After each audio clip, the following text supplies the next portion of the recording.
En stratégie, la théorie des ressources a conduit les managers à s'intéresser aux ressources dites stratégiques, peu nombreuses mais considérées comme source d'avantages concurrentiels. Cela les conduit à négliger les ressources ordinaires et à éviter celles qu'ils jugent destructrices de valeur. Nous proposons dans cet article de nous intéresser à ces ressources négativement perçues. Nous cherchons plus précisément à comprendre comment différentes parties prenantes agissent sur ces ressources peu ou mal considérées afin de leur faire prendre de la valeur. Notre question de recherche est donc la suivante.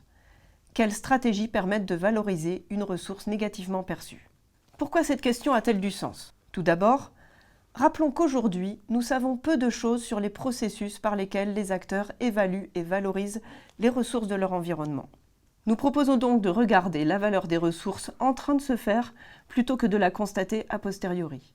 Notre question est également importante d'un point de vue sociétal. Il est nécessaire de trouver une solution pour les nombreuses ressources humaines négativement perçues et exclues du monde du travail.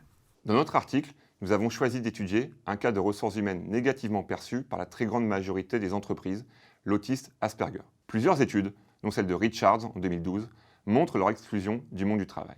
Dans la représentation dominante, les Asperger sont des personnes qui sont décrites comme ayant une communication défaillante, des difficultés de socialisation, des centres d'intérêt restreints, c'est-à-dire une focalisation sur un objet ou une thématique particulière.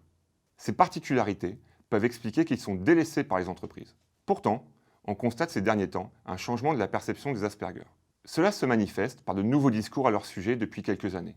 En 2012, le New York Times a été l'un des premiers médias à évoquer l'avantage de l'autisme. Plus récemment, des multinationales du secteur informatique ont déclaré dans la presse voir dans les Asperger des sources potentielles d'avantages concurrentiels. On constate aussi que divers acteurs agissent volontairement pour modifier la valeur des Asperger en tant que ressources humaines pour l'entreprise. Les Asperger eux-mêmes communiquent de plus en plus dans les médias ou sur leurs blogs. Les associations, très actives, cherchent à faire valoir leurs droits. Et les entrepreneurs sociaux proposent des nouveaux business models en mobilisant les qualités des Asperger. Ainsi, les discours changent et les pratiques évoluent. Nos résultats montrent que plusieurs processus contribuent à faire évoluer la valeur d'une ressource. Premièrement, l'évaluation.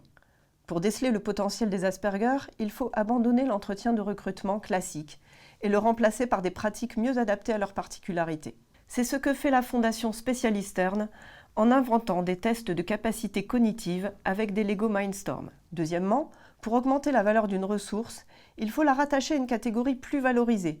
C'est ce que font les Asperger quand ils parlent de différence plutôt que de maladie en évoquant leur syndrome. Troisièmement, le processus de légitimation va agir sur l'acceptabilité sociale de la ressource.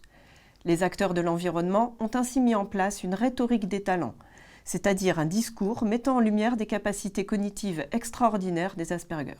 L'ensemble des stratégies évoquées conduit à l'accroissement de la valeur perçue de l'Asperger en tant que ressource humaine employable. Notre étude de cas atypique nous permet de proposer des recommandations qui concernent de nombreuses entreprises.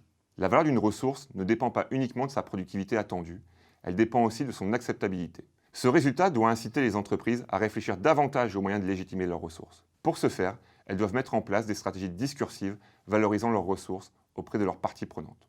Pour conclure, nous espérons que nos travaux feront réfléchir les managers sur les catégories couramment employées dans leur secteur d'activité pour évaluer les ressources. Ne les amènent-elles pas à survaloriser certaines ressources au-delà de leur productivité réelle, ou au contraire, à délaisser des ressources sous-évaluées et pourtant créatrices de valeur, comme les Asperger ?